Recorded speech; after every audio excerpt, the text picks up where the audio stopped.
I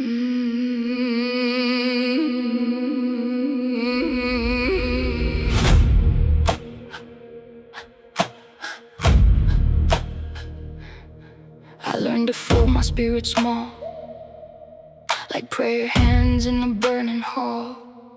Smile soft, don't shake the cage. Don't bleed too loud, don't take up space. I learned that love meant monitoring tone, reading the weather inside a home, measuring safety by someone's jaw, turning survival into law. And every calm down carved a canyon, every cold stare became companion, every silence trained my body to call backing down peace.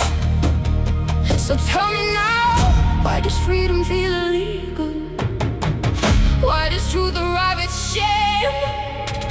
Why do we exile the people who refuse to play the game?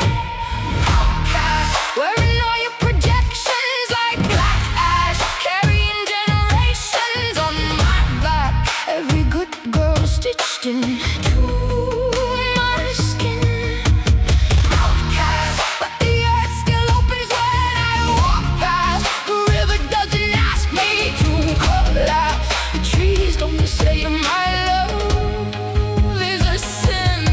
So why am I terrified of wanting peace? Why do I tremble when I speak? Why does the world call love dangerous when love is the only thing that ever felt holy to me? You fear the woman who remembers herself. You fear the mirror more than the flame itself. There were fingers of an old man inside a child who disappeared, and nobody came with thunder, so I learned confusion over fear. Then years later in a marriage bed, I whispered stop into the dark. My body left through the ceiling. Why am I so curled up like a spark? You can tell yourself, maybe he didn't hear. Maybe your tears were too quiet. Maybe freezing means consent's here. But the nervous system keeps records in locked rooms beneath the ribs, and every untouched wound returns in the shape of who we live with. So I became easy to silence, easy to manage, easy to shame, until my own reflection couldn't remember my name. Outcast, the whole town watching like a broadcast. She lived the life she should have had. Look, she chose herself instead. Outcast, but I can hear my soul beneath the backlash, like the baseline rising from the black crash, calling me home again. And why do we worship suffering? Why do we call control care? Why does society build prisons and punish the ones who finally breathe fresh air? My mother is dying, and guilt circles me like wolves. You should be closer, you should have stayed, you should have dissolved. My brother's eyes, my old friend's voice, every mirror asking why I chose. But I look out from lunar, tiny house glowing in rain, watching ducks move through still water. And for one moment I stop apologizing for being alive. Fathom, pixie, green fields, breathing gold, hairy gone children, distant, every grief a hand I had to hold. I released everything, not because I didn't love it, but because possession was killing me.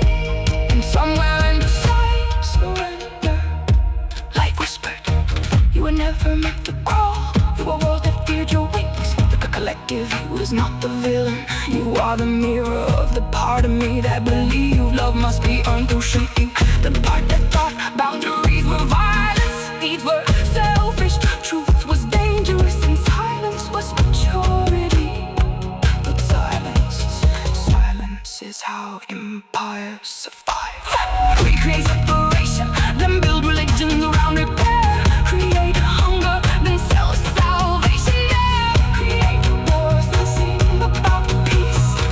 Create shame, then wonder why nobody feels free. Maybe this system was never broken.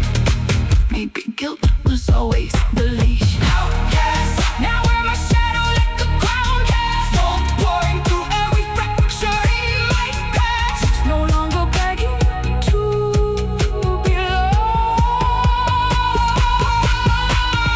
Outcast, maybe every witch that tried to burn us.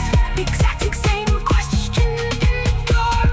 Why are you so afraid of me when all I did was stop abandoning myself?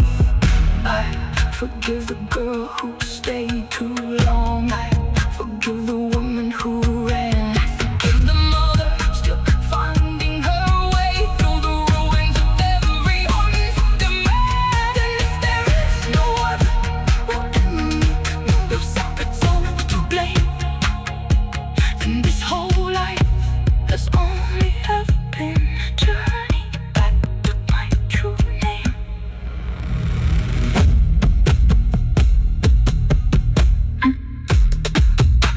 Back to my true name.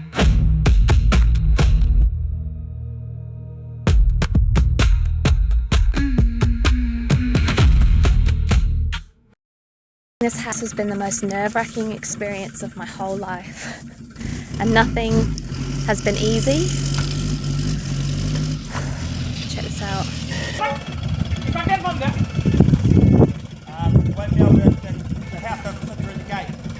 It's felt like absolutely everything has been against us. It's just been absolutely one insane journey, but through all of it has been a constant, and he's up there driving the bus right now, pulling a house off the back of it. I've got so much fucking gratitude. I don't even have words to describe it. But my message to anyone going through adversity would be to trust, to always trust. Even when it feels like everything against you, and even when things feel tough, even when it feels like things are being taken away, trust that they aren't. Trust that everything is aligning. Trust that you are being built, forged. Just trust. Go, go, go! Woo! Holy shit, my heart!